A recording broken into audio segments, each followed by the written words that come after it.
Baginda Nabi Muhammad sallallahu alaihi wasallam dalam hadis riwayat Imam An-Nasa'i nomor hadis 2103 diceritakan dari sahabat Anas bin Malik radhiyallahu an, beliau menyampaikan kepada para sahabat ketika datang bulan suci Ramadan, beliau menyampaikan, ja'akum syahru Ramadan, datang kepada kalian bulan suci Ramadan. Ini menjadi dalil tentang menyambut dan menyongsong datangnya bulan suci Ramadan. Mengapa bulan suci Ramadan harus kita sambut, harus kita songsong?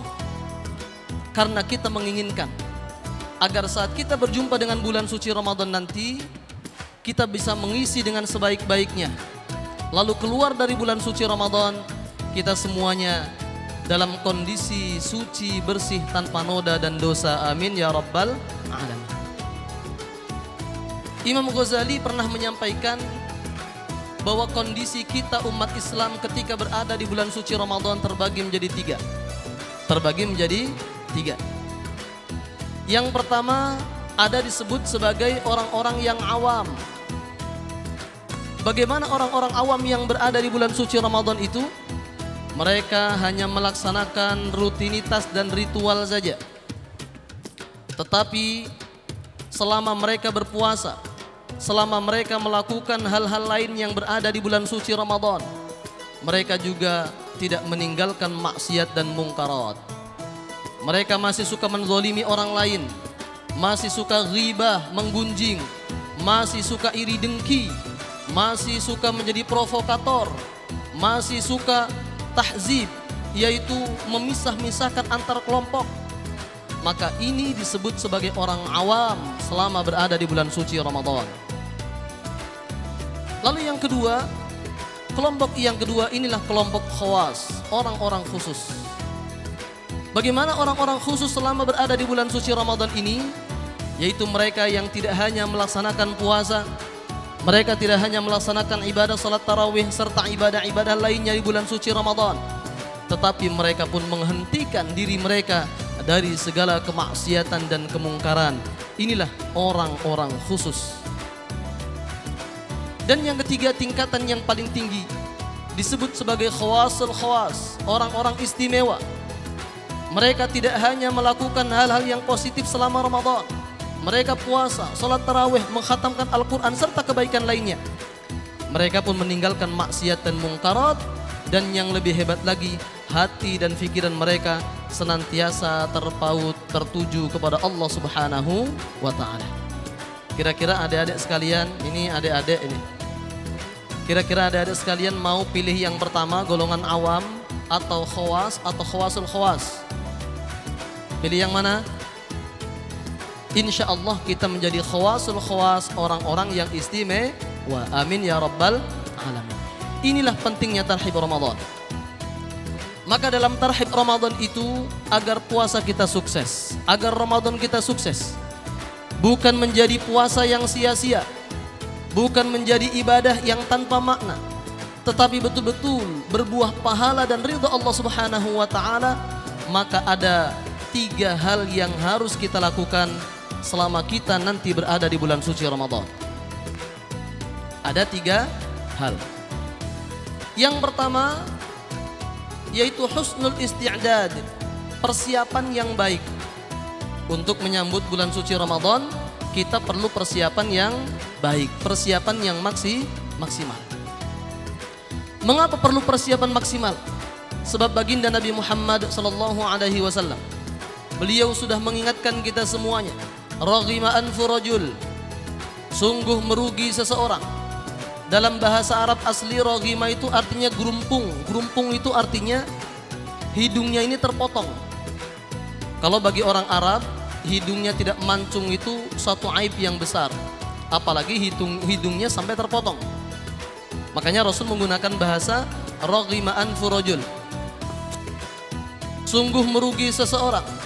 Ja'ahu Ramadhanu, ketika dia diberikan kesempatan oleh Allah untuk berjumpa dengan bulan suci Ramadan, tapi sayang, sungguh disayang, dia tidak mampu memanfaatkan dengan sebaik-baiknya, thumman salakha, ketika Ramadan pergi meninggalkannya, walam tughfar lahu dzunubuh, dosa-dosanya belum diampuni seluruhnya oleh Allah Subhanahu wa taala. Na'udzubillah min dzalik. Inilah kita pentingnya melaksanakan tarhib Ramadan. Maka yang pertama adalah persiapan yang baik. Persiapan yang baik. Apa yang harus kita persiapkan untuk bersama-sama menyambut dan menyongsong bulan suci Ramadan ini? Yang pertama disebut dengan al-isti'dad ar-ruhi, persiapan hati, persiapan mental, persiapan jiwa. Apa maksudnya? Maksudnya kita harus menyongsong Ramadan ini dengan gembira. Tidak boleh ada di antara adik-adik sekalian, kita semuanya datang bulan suci Ramadan kemudian malah mengeluh, aduh Ramadan lagi. Ini pasti kegiatan di asrama makin banyak ini. Ada tidak yang seperti itu? Rupanya banyak. Oh, ini pasti nanti akan ada banyak jadwal yang harus dilaksanakan. Harus gembira, harus senang hati mengenai masalah jadwal-jadwal. Kalau memang kita ada halangan, sampaikan. Tapi sepanjang jadwal itu sudah kita sepakati, harus kita laksanakan dengan sebaik-baiknya. Termasuk persiapan ruhiyah di sini adalah mari kita bersama-sama bersihkan hati kita dari semua penyakit-penyakit hati. Betapa kita ini adalah satu wadah yang sama, lembaga yang sama, UINSI Samarinda. Maka kita tidak boleh lagi melihat ini sukunya apa, Jawa kah, Banjar kah, atau Bugis kah, Kutai kah, atau suku-suku yang lainnya. Tidak boleh itu yang kemudian kita utamakan. Tapi yang lebih kita utamakan, kita adalah UINSI Samarinda.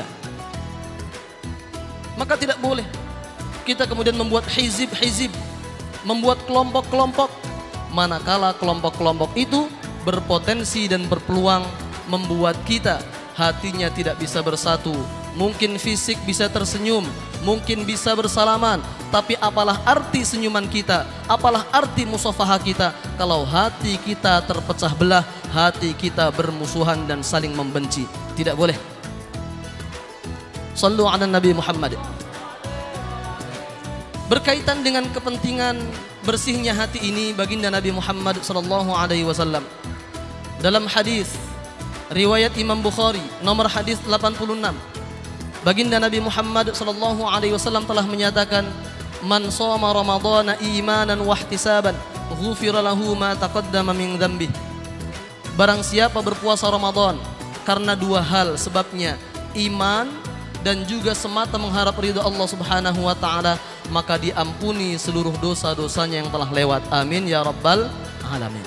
Ayo persiapan hati, termasuk persiapkan azam dan juga bulatkan tekad kita.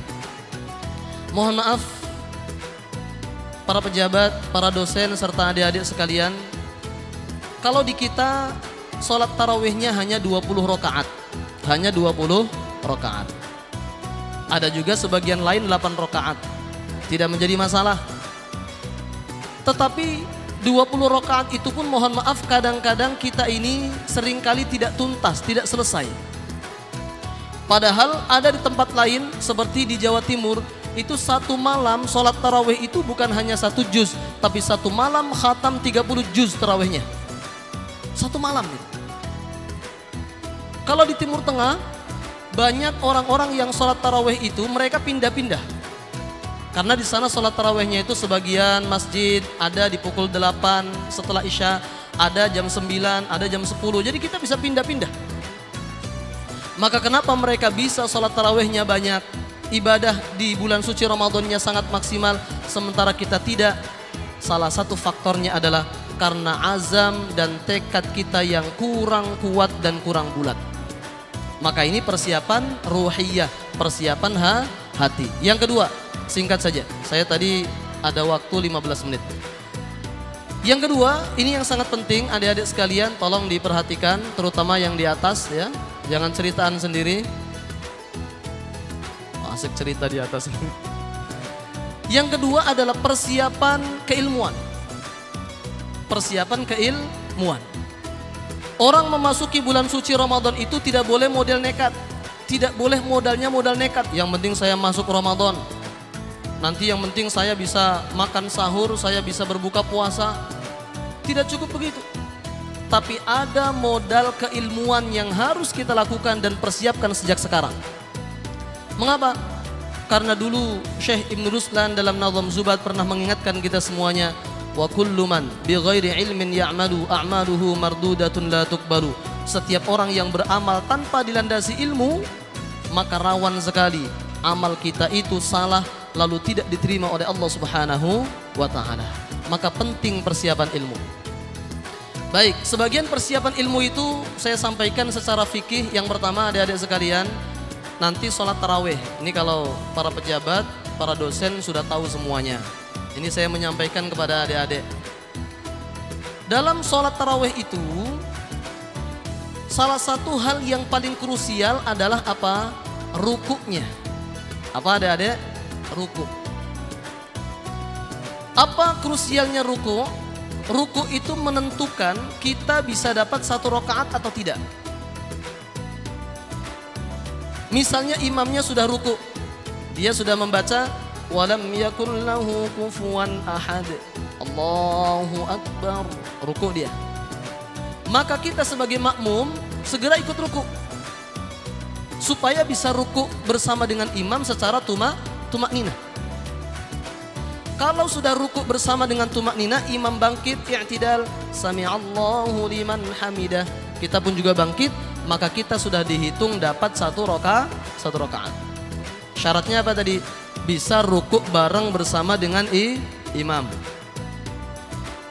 Tapi sebaliknya, kalau imamnya sudah rukuk, kita sebagai makmum melamun. Misalnya mikirkan, ini kira-kira menu sahur nanti malam apa ini? Jangan-jangan mie lagi ini misalnya.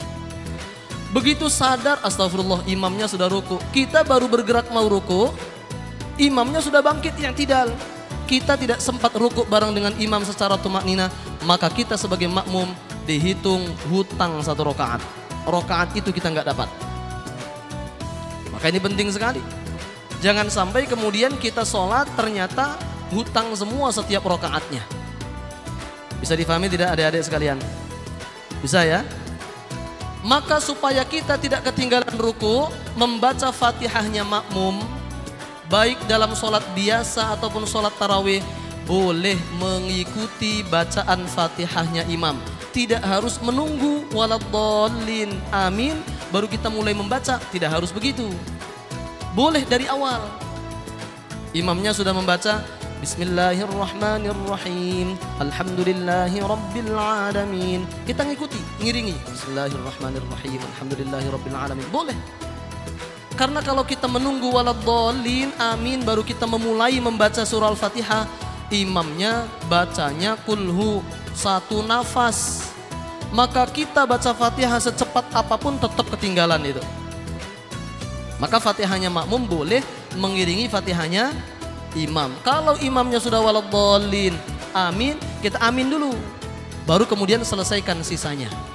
Itu termasuk persiapan kita nanti sholat tarawih. Dan yang terakhir untuk sholat tarawih sedikit lagi, yaitu adik-adik sekalian, kita kan boleh sholat tarawih itu mau 20 rakaat kah, mau 40 rakaat kah, 100 rakaat silahkan. 20 rakaat itu ijma' di zaman sahabat Umar. Tetapi ada satu hal yang paling penting adik-adik sekalian, usahakan ketika sholat tarawih nanti selesaikan sama witirnya bareng dengan imam di masjid, tidak pulang duluan. Loh, saya pengen witirnya di rumah, katanya witir itu paling terakhir. Tidak harus terakhir, tidak harus terakhir. Setelah witir kita boleh sholat sunnah lain, silahkan. Hadisnya sahih, riwayat Imam Muslim dari Sayyidah Aisyah radhiyallahu anha, boleh. Meskipun sudah witir bersama dengan imam, lalu kemudian malam kita sholat tahajud lagi atau sholat taubah lagi, silahkan, tidak dihalangi. Tetapi satu keuntungan kalau kita sholat tarawihnya bersama dengan imam sampai tuntas, sampai witir, yaitu kata baginda Nabi Muhammad SAW, riwayat Imam Bukhari, riwayat Imam At-Tirmidzi, ketika baginda Rasul selesai sholat tarawih jam 12 malam, lalu ada beberapa sahabat mendatangi, wahai baginda Rasul, bagaimana kalau engkau pimpin kami sholat sunnah lagi. Kami meskipun sudah 4 jam sholat bersama dengan engkau, kami pengen lanjut sholat sunnah bersama dengan engkau. Apa jawaban baginda Rasul? Sudah, tidak usah, cukup aja sudah. Tapi Rasul memberikan kaidah yang luar biasa. Man qoma, barang siapa sholat tarawih berjamaah, ma'al imami, berjamaah dengan imam, hatta yansarifa, sampai imam selesai dia pun baru selesai, tidak pulang duluan, apalagi 8 rakaat sudah pulang duluan, tidak seperti itu. Maka kata baginda Rasul, husibat lahu baqiyatu lailatih, maka sepanjang malam itu sampai subuh tiba, meskipun kita tidur, meskipun nonton TV tayangan yang positif, meskipun bercengkrama, tetapi kalau tarawih witirnya selesai bersama dengan imam, sepanjang malam itu sampai subuh tiba, kita dicatat orang yang sholat terus tanpa henti. Itulah manfaatnya. Dan ini tidak bisa didapatkan oleh orang yang sholat tarawihnya pulang duluan. Maka saya kadang kasihan sama imam-imam tuh. Imamnya tarawihnya 20 sama witir 3 rakaat, begitu menghadap ke belakang sisa 3 orang. Ini pengalaman saya juga sebagai imam. Baik, sebelum saya akhiri persiapan yang ketiga, ayo siapkan fisik kita. Teman-teman dan juga para pejabat, kita tentu selama bulan suci Ramadan dituntut 2 hal. Puasanya, ibadahnya harus maksimal, kerjanya pun tetap harus optimal. Tidak boleh dengan alasan puasa lalu kemudian pekerjaan semuanya kita bantarkan dan kita tunda. Tidak boleh, sebab itu wajib, puasa juga wajib, dua-duanya jalan bersamaan. Inilah salah satu pengamalan dari satu kaidah, ar-ridha bi syai'i ridha bima yatawalladu minhu. Kalau kita ridha memilih suatu tempat, maka kita pun harus ridha dengan semua konsekuensi yang ada di dalamnya. Kita semuanya ridho berada sebagai bagian keluarga besar UINSI Samarinda, maka harus ridho dengan semua aturan yang berlaku di UINSI Samarinda. Tidak lagi membawa saya kan dari anu, saya kan dari ini. Tidak, sepanjang kita adalah keluarga besar UINSI Samarinda, ikuti aturan yang ada di UINSI Samarinda. Dan yang paling terakhir, persiapan keempat, persiapan harta. Maka mudah-mudahan selama bulan suci Ramadan kita bisa berinfak lebih banyak, sedekah lebih banyak, memberikan makanan berbuka puasa lebih banyak. Ada kegiatan dari masjid. Nanti Ustadz Agus akan membuka donasi. Ayo kita infak sebanyak-banyaknya untuk memberikan makanan sahur dan berbuka kepada kita semuanya. Maka kita memberikan makanan berbuka puasa, kita pun dapat pahala puasa mereka dan mendapatkan pahala kebaikan-kebaikan yang mereka kerjakan dengan energi makanan yang kita berikan.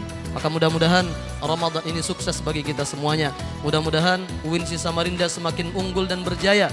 Mudah-mudahan kita semuanya dengan wasilah UINSI Samarinda selamat dunia juga selamat akhirah. Amin ya rabbal alamin. Ini saja mungkin yang bisa saya sampaikan, kurang lebihnya mohon maaf, mohon ikhlas, mohon halal, mohon ridha. Terima kasih. Ihdinas siratal mustaqim, wallahu muwaffiq ila aqwamit thoriq. Assalamualaikum warahmatullahi wabarakatuh.